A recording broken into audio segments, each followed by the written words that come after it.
हमारे दोस्त चौहान साहब, मुस्लिम लीग, समाजवादी पार्टी के हमारे आसिफ भाई, उसके अध्यक्ष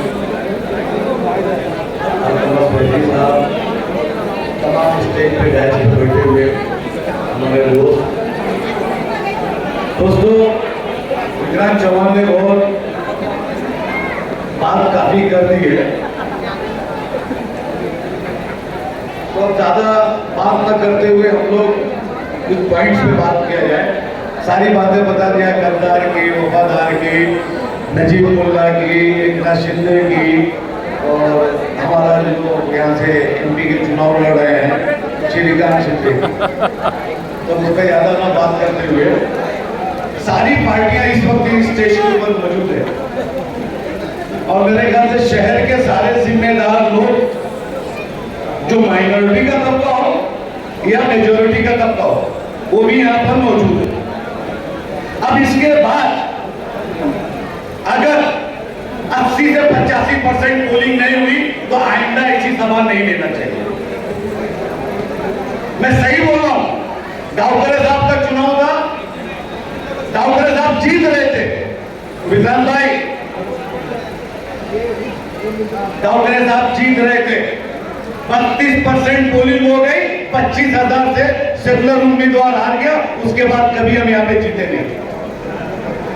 तो पोलिंग जो करना है, वोटर गुस्से में है, किसी को बोलने की जरूरत नहीं है कि मोदी चोर है, डाकू है, आरोपी है, अपराधी है देश का, वो है, इसको बोलने की कोई जरूरत नहीं। खाली वोटर को आप बूथ तक पहुंचा दो, वोटर मोदी के खिलाफ, इस गवर्नमेंट के खिलाफ वोट करेगा। यही एक सच्चाई है। वो इसका दोस्त है, वो उसका दोस्त है, वो इससे मिलता है, वो इससे मिलता है, कुछ नहीं होता है। आज के इस देश के अंदर आजादी के बाद अगर पहली मरतबा पार्लियामेंट के चुनाव के अंदर इतना गुस्सा देखा जा रहा है तो वो फर्स्ट टाइम है और मेरे ख्याल से तब्दीली होगी इंशाअल्लाह। कोई भी चीज, कोई भी जुल्म, कोई भी नाइंसाफी ज्यादा से ज्यादा 5 साल, 10 साल, 15 साल में आदमी को जाना है। मैं ज्यादा न बोलते हुए एक बात बोलता हूँ कि आदमी, एक जुआरी जो होता है, जो जुआ खेलता है, वो जुआरी आखिरी और आखिरी में मंगलसूत्र पे हाथ मारता है। और देख लो हमारे प्रधानमंत्री जो है वो आखिरी में मंगलसूत्र पे आ गए, मतलब अपनी बीवी का मंगलसूत्र बेच दिया और देश की सारी महिलाओं का मंगलसूत्र बेचा। आप देखिए कि किस लेवल पे बात हो रही है। एक मुल्क का प्रधानमंत्री जो बोल रहा है कि देश को हमने आगे ले गए, हमने दुनिया में नाम किया, हमने दुनिया में नाम बताया, और उसका लेवल ये है कि अपने 10 साल के काम को ना बताते हुए हिंदू मुसलमान पाकिस्तान, हम तो उसके असली बेटे हम ही हैं इस मुल्क के। क्योंकि जब जब ये ऐसा होता है तो सिवाय मुसलमान को गाली देके इकट्ठा करने का काम नहीं होता। तो सच्चे देशभक्त हम मुसलमान हैं, क्योंकि हमारे वजह से तुम गाली देते हो और वो बेचारे मजलूम जो हिंदू है, जो बेचारा कहते हैं 8 करोड़ 10 करोड़ लोगों को, 80 करोड़ लोगों को खाना खिला रहे, एक देश के लोगों को भूखमंदा बनाया जा रहा है 5 किलो राशन के ऊपर, और बाकी बैल और सांड खा जाते हैं।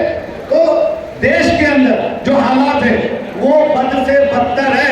और मैं चैलेंज के साथ कहता हूं कि 180 सीट के ऊपर बीजेपी नहीं जा रही है, पागल हो गए।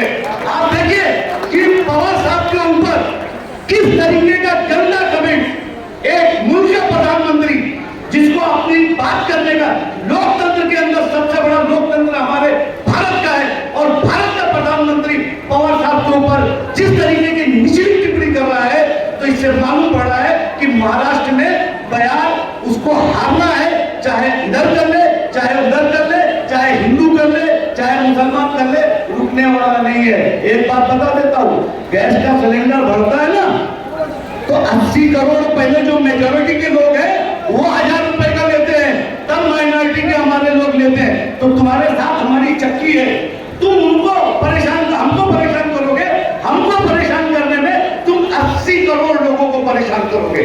तो अगर वो 80 करोड़ के लोगों को समझ में आ गया है कि गैस बाटले में ही अच्छी लगती है, नाली के अंदर से आने से नहीं अच्छी लगती।